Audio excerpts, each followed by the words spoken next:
Hello friends, welcome to sun Sivlok learning point. Students हम बात करेंगे सीडीपी के अंतर्गत। तो किशोरावस्था हमने लेके चल रहा है टॉपिक किशोरावस्था के अंतर्गत।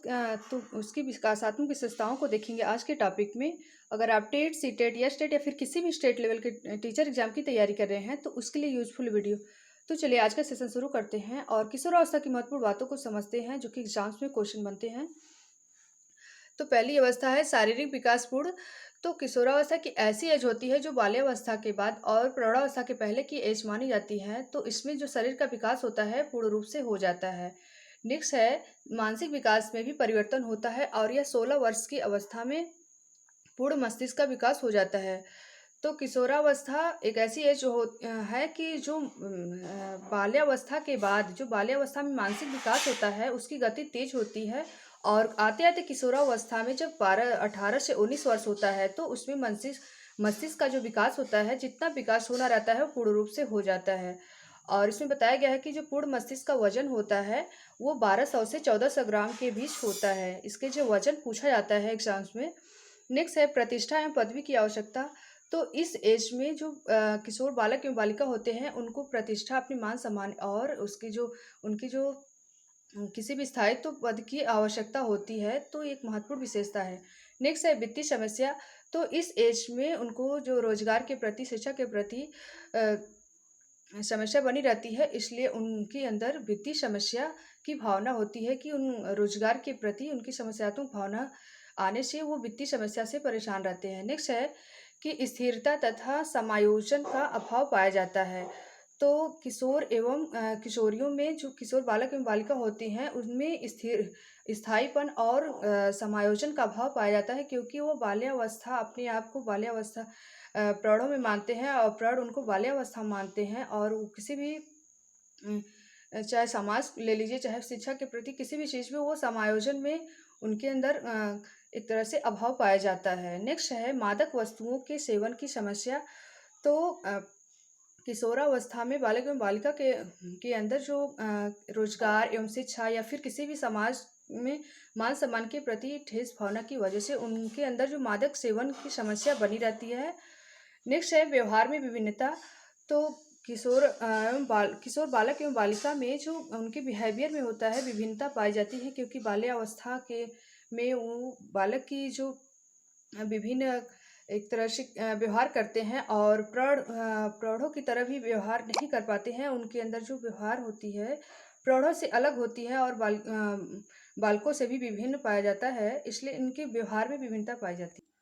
व्यवहार में विभिन्नता के अंतर्गत उनकी जो रुचि होती है और उनकी इच्छा होती है उसमें भी अंतर पाया जाता है प्रौढ़ एवं बालकों से, इसलिए उनकी व्यवहार में विभिन्नता पाई जाती है। नेक्स्ट है आत्महत्या की प्रवृत्ति की विकास। तो उनके अंदर जो जो चाहते हैं, अगर वो उनकी प्राप्ति नहीं हो पाती है तो किसी भी फील्ड में देख लेंगे, तो इसलिए उनके अंदर आत्महत्या की प्रवृत्ति का विकास होना प्रारंभ होता है या फिर विकास होता है। नेक्स्ट है घनिष्ठ मित्रता।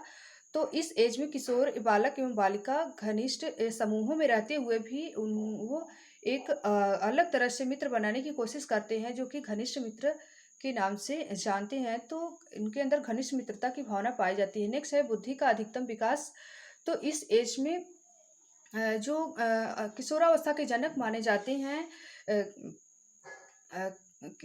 Stanley hall. तो स्टैनली हॉल ने बताया है कि ये अवस्था जो संघर्ष, तूफान और तनाव की अवस्था है, तो इसमें जो बालक का अधिकतम विकास, बुद्धि का जो शिक्षा की दृष्टि से अधिकतम विकास किशोरावस्था में ही हो जाता है। नेक्स्ट है रुचियों के में परिवर्तन एवं स्थायित्व। तो उनकी जो रुचि होती है, इंटरेस्ट होते हैं, वो एक तरह से उन रचनात्मक कार्यों को करने में उनके अंदर प्रवृत्ति पाई जाती है और वो सोचते हैं कि अपने जीवन में स्थायित्व को प्राप्त करें। इसलिए ये किशोरावस्था की महत्वपूर्ण विशेषताओं के अंतर्गत आएगा कि रुचियों में परिवर्तन एवं स्थायित्व। नेक्स्ट है बहिर्मुखी प्रवृत्ति का विकास। तो किशोर बालक एवं बालिकाओं में बाहर के कार्यों के प्रति रुचि आने लगती है। उनके अंदर बहिर्मुखी व्यक्तित्व का, समाज के प्रति या फिर किसी भी चीज़ के लेकर, तो उनके अंदर बहिर्मुखी प्रवृत्ति का विकास होने लगता है। नेक्स्ट है काम शक्ति की परिपक्वता या फिर क्रियाशीलता। तो इस एज में बालक विषम लिंगी के प्रति आकर्षित होने लगते हैं, जैसे बालक बालिका के प्रति, बालिका बालक के प्रति, इस तरह की उनके अंदर भावना आने लगती है। नेक्स्ट है वीर पूजा की भावना। तो एक महत्वपूर्ण विशेषता मानी जाती है इस एज की, किशोरावस्था की, कि वीर पूजा की भावना, कि वो किसी भी किसी भी फील्ड में और एक व्यक्ति को अपना आदर्श मानने लगते हैं, या फिर अभिनेता या किसी भी राजनीतिक नेता को देख सकते हैं, तो उनके अंदर वीर पूजा की भावना आने लगती है, उनका अनुकरण करने लगते हैं आदर्श मानकर। नेक्स्ट है मनोरंजनात्मक प्रवृत्ति। तो किशोरावस्था की महत्वपूर्ण विशेषता मनोरंजनात्मक प्रवृत्ति पाई जाती है। वो प्रौढ़ों से और बालकों से उनकी एक अलग प्रवृत्ति पाई जाती है। वो मनोरंजन की भावना का एक तरह से अनुभव करने लगते हैं, और बाहर घूमना टहलना, उनके जो रीति रिवाज और पारंपरिक रीति रिवाज वो विरोध की भावना उनके अंदर आने लगती है, और मनोरंजन की भावना उनके अंदर व्याप्त होने लगती है। उनकी जो अभिरुचि होती है, इंटरेस्ट, वो किशोरावस्था में एक अलग तरह से होने लगती है। इसलिए मिलते हैं नेक्स्ट वीडियो में किशोरावस्था की महत्वपूर्ण विशेषताओं को लेकर। तो अगर चैनल को आप सब्सक्राइब नहीं किया है, जाके सब्सक्राइब कर ले। तो मिलते हैं नेक्स्ट वीडियो में। नमस्कार।